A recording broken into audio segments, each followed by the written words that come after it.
Bonjour à tous et bienvenue dans cette troisième rencontre du spatial en région sud. On reçoit des chefs d'entreprise et on reçoit aujourd'hui Madame Melpomeni Dimopoulou qui est présidente fondatrice de Percode qui est avec nous. Bonjour. Bonjour. Bienvenue. Je suis enchantée. Voilà, donc aujourd'hui on vous reçoit pour parler justement de votre secteur d'activité qui est le spatial pour cette troisième rencontre. Est-ce que vous pouvez nous présenter déjà qui vous êtes et présenter également votre société? Oui. Alors, je m'appelle Melpomeni Dimopoulou, je suis CEO et cofondatrice de la start-up Percode. Et la société a été créée en 2022, octobre 2022.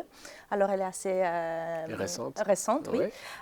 Et on propose une solution de rupture pour l'archivage massif de données numériques.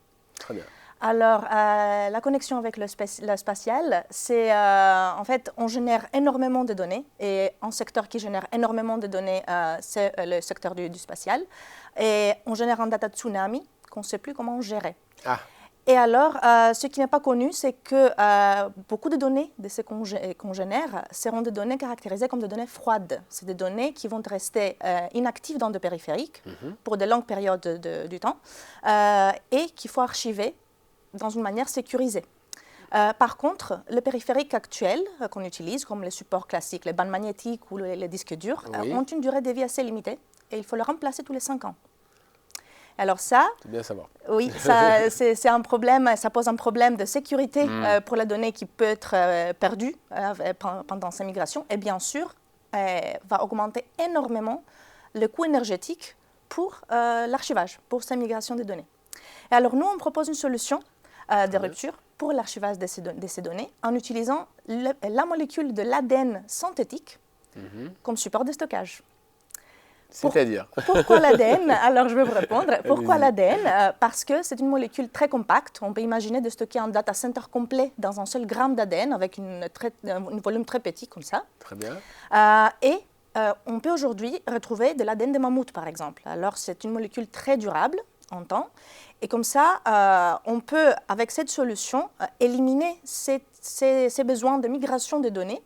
Et on va faire les entreprises ou les sociétés économiser en termes de coûts énergétiques pour l'archivage des données. D'accord. Et bien sûr, rajouter une couche de sécurité sur l'archivage des données, pour les données qui sont très à forte valeur ajoutée pour eux. Alors, votre entreprise, elle se situe dans quel endroit? Alors, vous venez d'où? Oui, on est à Valbonne, à Sophia Antipolis. À côté. Oui, c'est à côté. Les types de produits et services, ça vous nous l'avez expliqué. Est-ce que vous avez d'autres informations à nous donner Oui, sur en ce sujet? fait, en termes de concrètement, ce qu'on veut vendre, c'est une mémoire ADN. Ça sera une mémoire avec accès aléatoire aux données, entièrement automatisée pour l'écriture et la lecture des données. Il faut préciser que nous sommes une société deep tech. Alors, ça veut dire que notre solution n'est pas encore prête. Ça va arriver dans 5 ans, voire plus. Il faut beaucoup de l'R&D, il faut de financement pour y arriver. Mais on a le savoir-faire, on a déjà fait des preuves de concept au niveau académique. D'accord. J'ai étudié ça pendant ma thèse. Et alors, déjà, on a plus que 8 ans d'expérience sur les sujets de stockage de données dans de l'ADN. Et ce qu'on va vendre, c'est une mémoire ADN entièrement automatisée avec des consommables qui seront utiles pour la mémoire et des services pour des diagnostics de données, pour les mises à jour de logiciels, etc. Alors vous commencez déjà à répondre à certaines de mes prochaines questions.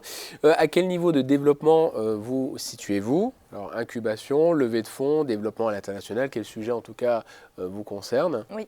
Alors on est en phase de levée de fonds. On espère de faire une levée de fonds début de l'année prochaine. Très bien. Oui, on a déjà été incubé par l'incubateur Provence-Côte d'Azur. On sort de l'incubation à fin de l'année. Et alors, oui, on va commencer à aller chercher des fonds pour développer ce projet. On a été aussi, pour l'instant, on travaille avec des subventions. On a été lauréat du concours e-Lab de BPI France. On a été sélectionné comme Grand Prix. Très bien. Et alors, on a reçu un financement de 500 000 € pour commencer le développement R&D. Mais il nous faut encore plus pour, bien sûr, avoir un laboratoire de biochimie pour faire tout ce qu'il faut faire pour le développement du produit. Alors, au-delà de votre propre activité, comment percevez-vous votre valeur ajoutée dans le développement de la filière spatiale nationale ou régionale?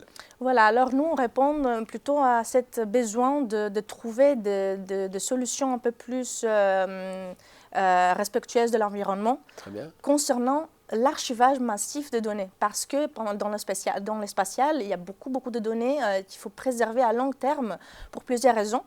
Et nous, on veut répondre à cette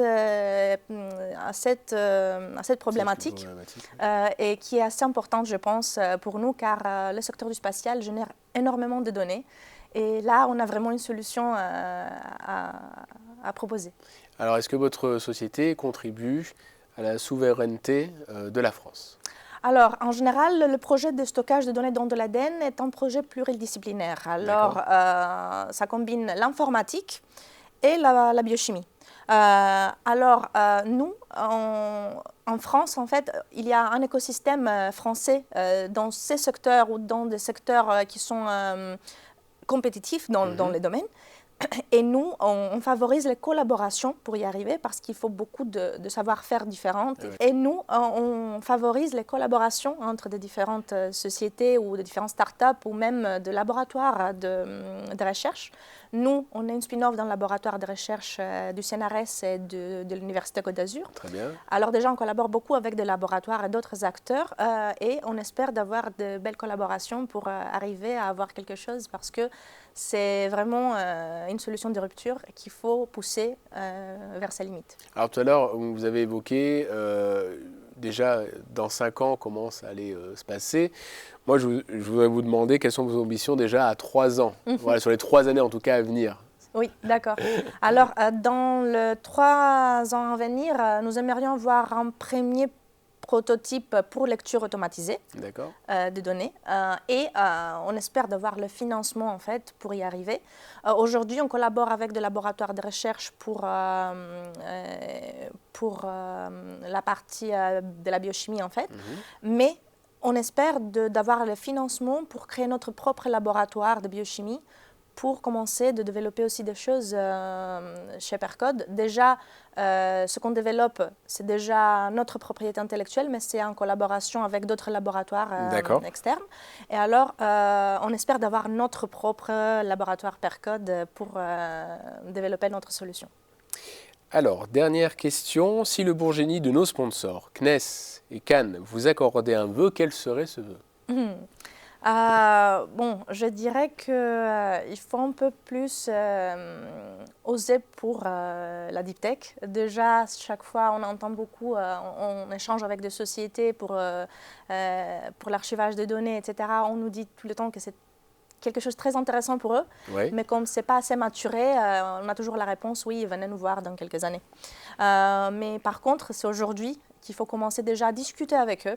C'est aujourd'hui qu'il faut aller peut-être essayer de co-développer quelque chose ensemble parce qu'on a besoin de savoir ce qui se passe et les besoins du marché.